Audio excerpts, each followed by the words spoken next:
Now that nearly every automaker in the United States, and in fact nearly every automaker worldwide, has committed to Tesla's NACS charging standard, it appears as though the Biden administration, they're changing their tune. They're saying, yeah, well, actually, okay, we will invest into NACS charging, potentially. Hello, my friends. Welcome to the channel. I'm Sam Evans. You're watching The Electric Viking. Tesla's NACS standardization has gotten support now from the Biden administration, from the White House. And this comes right after the Volkswagen Group, as in Volkswagen, Audi, Scout, Porsche. They've now become the latest automakers to agree to use NACS chargers. So they won't just be using Tesla's NACS charging network. They'll be putting NACS chargers on their cars, and only NACS chargers. There won't be any CCS connections. They'll be equipped with only NACS chargers as of 2025. Tesla CEO Elon Musk and US President Joe Biden clearly don't get along very well. However, the White House does recognize that Tesla's NACS chargers are the future of the charging industry. And it's taken them quite a while to get here, but it does appear to be happening. As per recent reports, SAE International, or formerly the Society of Automotive Engineers, has confirmed Tesla's North American charging standard as the standard EV connector. The United States, of course, is the only place in the world where NACS chargers are even a thing. But Tesla's North American charging standard is now considered the standard because every automaker has signed up to it, except for one. Only Stellantis, only Chrysler, Jeep. They're the only manufacturer that hasn't signed up to the charging network. I think it's just a matter of time.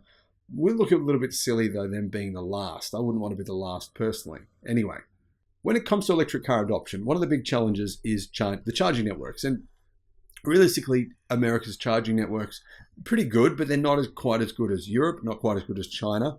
However, that may change because there will be an advantage in North America having one charging standard, having all cars coming with the same plug, using the same chargers. I think that's going to be a big advantage for customers.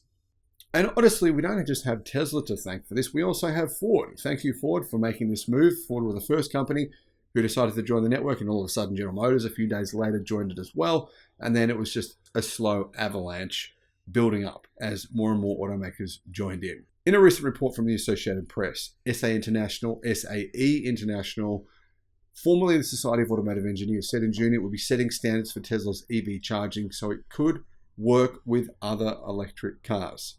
On Tuesday, SAE confirmed that Tesla's North American charging standard is a new standard electric vehicle connector. In a statement, the US Joint Office of Energy and Transportation noted that the new standard ensures that any vehicle or charging equipment supplier or manufacturer will be able to use, manufacture, or deploy the connector and expands charging access for current and future EV drivers across the country.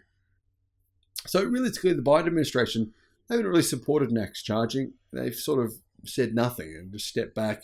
And in fact, they even said to Tesla, unless you do certain things, unless you change your chargers to basically make them what we want them to be, then we're not going to give you funding. And Tesla said, no, it doesn't make sense to do what you're asking us to do. However, Lauren McDonald, CEO of EV Adoption LLC, a firm that currently tracks the adoption of NACS, said that SAE International's announcement proves that superchargers are no longer something that is exclusive to Tesla's. McDonald, however, warned that the transition from previous CCS plugs in non-Tesla chargers to NACS may result in some inconveniences for EV owners in the future.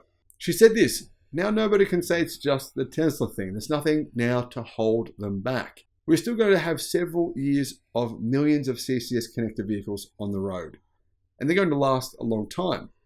Until we know how the automakers are actually going to distribute these adapters, to me it's really unknown how it's going to help solve this problem if you're an existing CCS owner.